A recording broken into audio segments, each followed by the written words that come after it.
தொடர்ந்து இது பற்றிய விவரங்களை செய்தியாளர் லதா வழங்க கேட்கலாம். லதா வணக்கம், கள தகவல்கள் என்ன? வணக்கம்.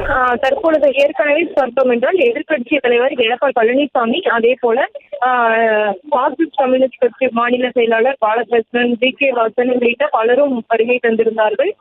மேலும் அமைச்சர் உதயநிதி ஸ்டாலின் கூட சற்று நேரத்திற்கு முன்பாக கள்ளக்குறிச்சி மருத்துவமனைக்கு வருகை தந்து இங்கே அந்த விஷ சாராயம் அருந்தி உடல்நிலை பாதிக்கப்பட்டு மருத்துவமனையில் சிகிச்சை பெற்று வருவோர்களை நேரில் சந்தித்து அவர்களுக்கு நலன் விசாரித்து ஆறுதல் தெரிவித்து இருந்தார். அந்த வகையில் தற்பொழுது சசிகலா அவர்களும் கூட தற்பொழுது வருகை தந்து இருக்கிறார். இங்கே இருக்கக்கூடிய சிகிச்சைக்காக அனுமதிக்கப்பட்டு இருக்கக்கூடியவர்களை நேரில் சந்தித்து ஒருவராக நேரில் சந்தித்து அந்த நடந்த சம்பவம் தொடர்பாகவும் கேட்டறிந்து வருகிறார். மேலும் இங்கே இருக்கக்கூடியவர்களினுடைய உடல்நிலை எப்படி இருக்கிறது, உடல்நிலையில் முன்னேற்றம் இருக்கிறதா என்பது தொடர்பாக எல்லாம் மருத்துவ குழுக்களிடம் கேட்டறிய இருக்கிறார். மேலும் உடல்நிலை பாதிக்கப்பட்டு அனுமதிக்கப்பட்டிருக்கக்கூடியவர்கள் அவர்களுக்கு அவர்களுடைய உடல் நலன் நீக்கிறது என்பது தொடர்பாக விசாரித்து அவர்களுக்கு ஆறுதலும் கூறி வருகிறார். முக்கியமாக பார்த்தோம் என்றால் இந்த விஷ சாராயம் அருந்தியவர்கள் பல்வேறு உடல் உபாதைகள் என்பது ஏற்பட்டிருந்தது. மயக்கம், சாந்தி, கண்ணெரிச்சல், அதே போல பார்த்தோம் என்றால் வயிற்று வலி, இப்படி பல உடல்நிலை வியாதிகள் உடல்நிலை பாதிப்புகள் ஏற்பட்டு இருந்தது.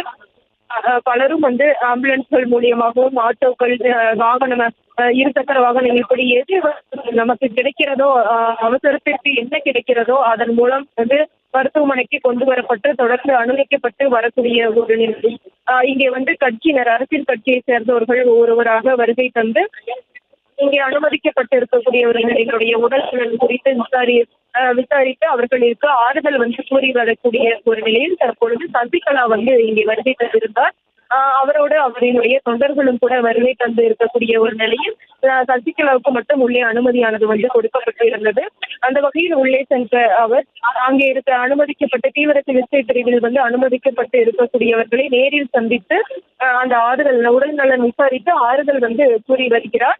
இதற்கிடையே பார்த்தோம் என்றால் தற்பொழுது கள்ளக்குறிச்சியில் ஏராளமான 100க்கும் மேற்பட்டோர் உடல்நிலை பாதிக்கப்பட்டு அனுமதிக்கப்பட்டு இருக்கக்கூடிய ஒரு நிலையில் அந்த சிகிச்சை என்பது தீவிரமாக நடைபெற்று வருகிறது. முக்கியமாக பார்த்தோம் என்றால் கடந்த 2 நாட்களுக்கு முன்பாக இந்த மெத்தனால் கலந்த அந்த விஷ சாராயத்தை அருந்திய நிலையில் தற்பொழுது உயிர் இழப்புகளும் உடல்நிலை பாதிப்புகளும் ஏற்பட்டு இருக்கிறது. முழு விவரங்களுக்கு நன்றி லதா.